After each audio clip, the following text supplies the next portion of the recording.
Assalamualaikum. Some Muslim men do not collapse loudly after divorce.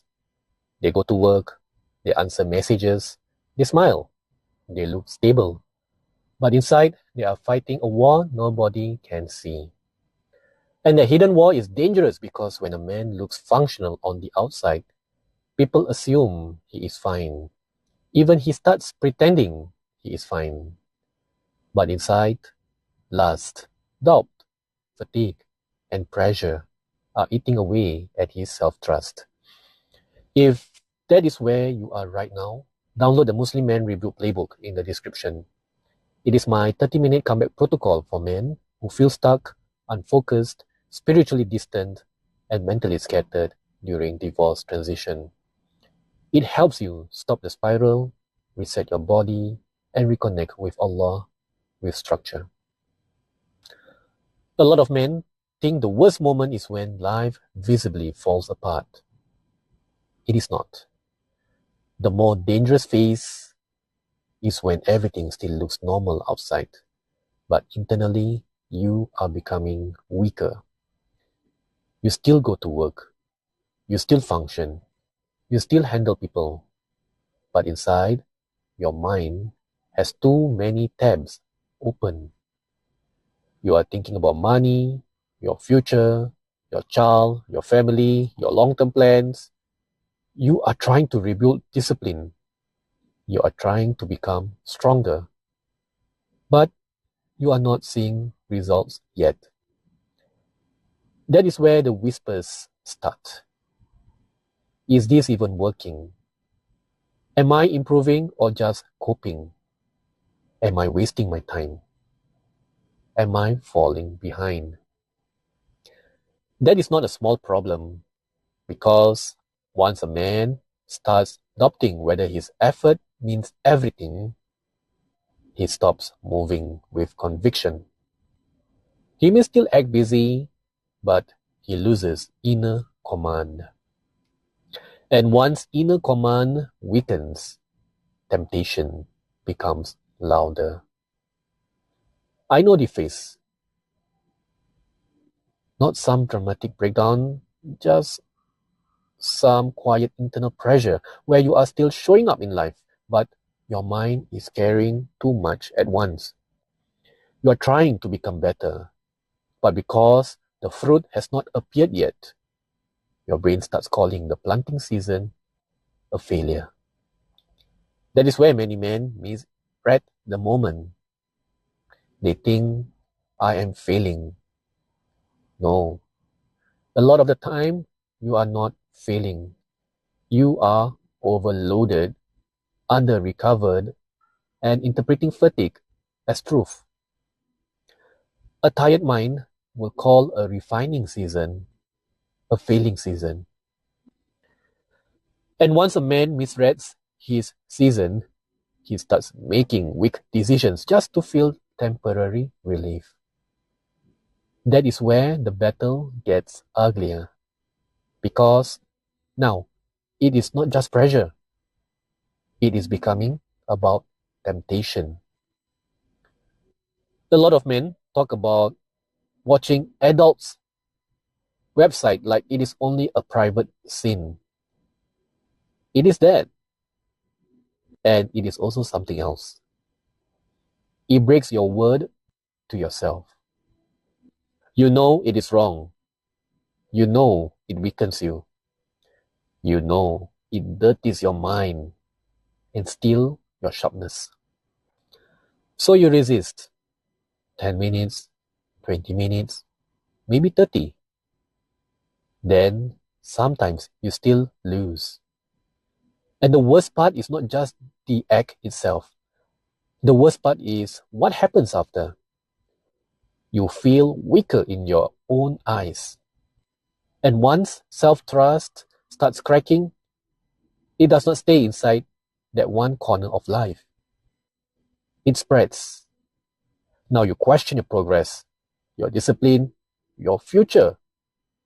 Now even your bigger plans feel unstable. That is why many men do not understand what they are really fighting.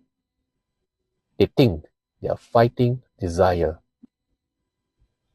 No, they are fighting a collapse in internal leadership because a man who cannot trust his own standards starts becoming uncertain everywhere else too. And this is where I want to be very direct. Do not romanticize your struggle. Do not soften it. Do not say, it's just stress, and move on. If you keep feeding what weakens your soul and your mind, do not act surprised when your confidence disappears. Islam does not just forbid what is haram to restrict you. It forbids what is haram because it corrupts the heart, weakens discipline, and distances a man from Allah. So the answer is not to keep negotiating with temptation. The answer is to tighten the environment. Reduce excess. Remove triggers. Sleep earlier. Stop lingering in isolation with a tired brain and a phone in your hand. Stop acting like willpower alone will save you while your structure stays weak. Every time you keep access to what destroys you, you are not struggling. You are cooperating. And once a man understands that, he stops making this purely emotional. Now the question becomes, why do so many good men still lose these battles even when they sincerely want to improve? Because sincerity is not enough when your system is weak. A lot of men think they need to feel stronger. Usually that is not true. What they need is a life that makes weakness harder to obey. When your mind is exhausted, you should not be sitting there evaluating your whole future. When your body is sleep deprived, you should not trust every thought that enters your head. When your life is in a rebuilding phase, you should not expect harvest level results from planting level effort. This is where mature men separate themselves from emotional men. Emotional men evaluate life by mood. Grounded men evaluate life by structure. So what do grounded men do? They tighten the basics. They protect sleep. They reduce friction around good habits. They track small wins. They lower unnecessary stimulation. They stop entertaining thoughts that only show up when they are depleted. They make zikir, prayers, movement, sunlight, and routine part of the rebuild. Not because it feels deep, because it works.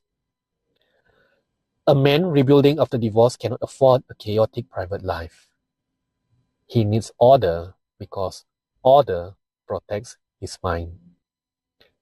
He needs discipline because discipline protects dignity.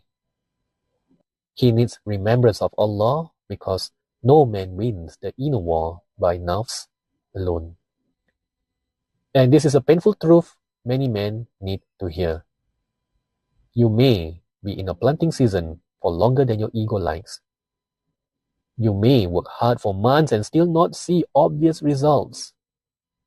You may still feel restless even while doing the right things. You may still have bad days while becoming a better man. That does not mean the process is broken. It means you are still being built. Your rebuild is not proved by how inspired you feel. It is proved by what you still do when the feeling is gone. So if you are in one of those seasons right now where outwardly you look fine, but inwardly you feel stretched, tempted, uncertain, and tired, do not make the mistake of judging your whole life from one exhausted chapter. This may not be your collapse. This may be your refinement. But only if you respond like a man who fears Allah, tells himself the truth, and keeps moving with structure. One path is this: you stay loose, you keep access to temptation, you keep trusting tired thoughts, you keep looking for signs that it is working, and slowly, quietly, your self-respect erodes.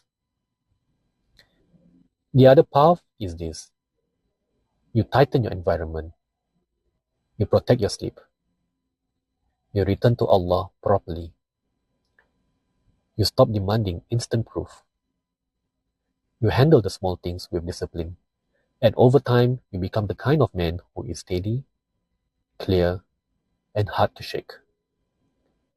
That is the path of a rebuilt man. Not perfect, not always emotional, but honest, structured, and anchored. If that resonated, subscribe. If you disagree, comment. If you know this hidden battle, download the Muslim Man Rebuild playbook in the description and start with the comeback protocol.